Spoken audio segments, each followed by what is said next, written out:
ဒီဗီဒီယိုကြည့်နေတဲ့မိတ်ဆွေကကျွန်တော်တို့ဒီဗီဒီယိုကနေပထမဆုံးမြင်ဘူးရဆိုလို့ရှိရင်ကျွန်တော်ပြောစရာနှစ်ခွန်းရှိပါတယ်။ပါလဲဆိုဒီဗီဒီယိုကြည့်နေတဲ့သူက25ကျော်သွားပြီပြီးတော့ကိုပိုင်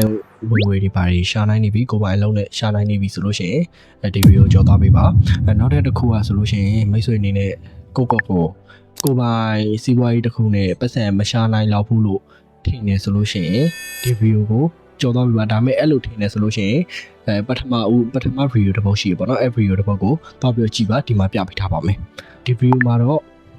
ပတ်စံရှာနိုင်ဖို့အတွက်ဘယ်လိုစကေးတွေလေ့လာရမလဲ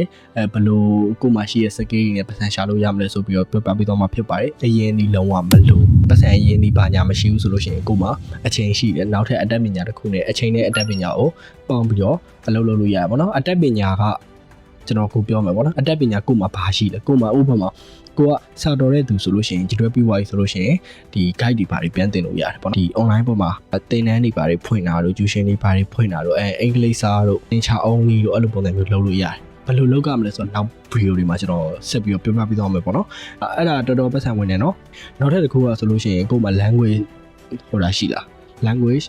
scale ရှိလားကိုအင်္ဂလိပ်လိုကောင်းကောင်းပြောတတ်လားဂျပန်လိုကောင်းကောင်းပြောတတ်လားအဲ့ဒါဆိုလို့ရှိရင်ဒီ education line ကိုဝင်ပြီးတော့စာသင်လို့ရတယ်Okay အဲ့လိုဘယ်လိုလုပ်ရမလဲဆိုတော့နောက်ဗီဒီယိုတွေမှာပြောပြမယ် video editing လုပ်တတ်တယ်ဆိုလို့ရှိရင် video editing နဲ့ service ပေးလို့ရတယ်စာကောင်းကောင်းရေးတတ်တယ်ဆိုရင် script writing copywriting content writing အဲ့ဒါမျိုးပေးလို့ရတယ်ပေါ့နော်အဲ့လိုကိုယ်မှာရှိတဲ့ skill တစ်ခုခုနဲ့ service ပေးပြီးတော့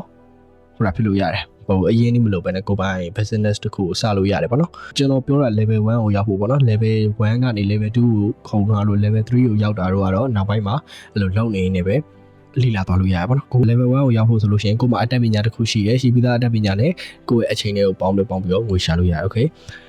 နောက်တစ်ခုကကိုမှစကေးမရှိဘူးဆိုလို့ရှိရင်ဘယ်လိုစကေးတွေလေ့လာလို့ရလဲဆိုတော့ကျွန်တော်နေပင်နေဆိုလို့ရှိရင်ကျွန်တော်ကိုကအချိန်ရှိရလူငယ်ဖြစ်တဲ့အတွက်ကြောင့်မလို့ video editing လေ့လာလို့ရတယ် content writing script writing social media management အများကြီးပဲလေ့လာလို့ရပါတော့အဓိကလေ့လာစေချင်တာ AI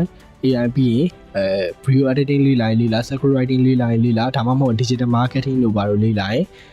ကိုကအဲ့လိုစကေးတစ်ခုရသွားပြီဆိုလို့ရှိရင်နောက်ပိုင်းမှာဘယ်လိုဆက်ပြီးတော့လုပ်လို့ရလဲဆိုပြီးတော့နောက်ဗီဒီယိုတွေမှာဆက်ပြီးတော့ပြပြပေးသွားမယ်ဆိုတော့အဲ့လိုမျိုးလေ့လာလို့ရတယ်ဒါမှမဟုတ်ရင်ကိုက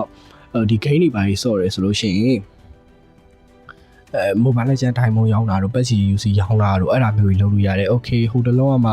ဒီခစ်ထားသွားတဲ့ digital product တွေဘာတွေလဲရောင်းလို့ရတယ်ပေါ့နော်သင်တန်းကောင်းကောင်းယူရတယ်ဆိုလို့ရှိရင်တော့အဆင်ပြေတယ်မယူရဘူးဆိုလို့ရှိရင်အဲ့ဒါဒီမတက်နဲ့ဒါပေမဲ့ကိုယ်ပိုင်ကိုလေ့လာလို့ရတယ်ပေါ့နော် software တွေရဲ့ premium version တွေပါရောင်းတာ VPN premium version CapCut Pro အဲ့ဒါမျိုးတွေရောင်းတာတွေနည်းနည်းပဲစလုပ်လို့ရတယ်ဗီဒီယိုမှာပြောသွားချင်တာကကြတော့ဘယ်လိုစကေးတွေနဲ့ငွေရှာလို့ရလဲဆိုတော့ပြောပြပေးသွားတာဖြစ်ပါတယ်အဲ့တော့နောက်တဲ့ဗီဒီယိုမှာကတော့ဒီ education အပိုင်းကိုသွားတဲ့လူတွေအနေနဲ့ education business တခု service တခုဝန်ဆောင်မှုပေးပြီးတော့ဘယ်လိုမျိုးစပြီးတော့ရှာလို့ရမလဲဆိုတော့ပြောပြပေးသွားမှာဖြစ်ပါတယ်နောက်ဗီဒီယိုမှာပြန်ပြီးတော့တွေ့ကြပါတယ်ဆိုတော့ကျေးဇူးတင်ပါတယ်script မပါတဲ့အတွက်ကြောင့်မလို့ဘယ်ဒီရောက်လို့ဘယ်ဒီပေါင်းမှန်းတော့စကားပြောနေနဲ့မသိဘူးပေါ့နော် okay let's go နောက်ဗီဒီယိုတွေမှာတွေ့မယ်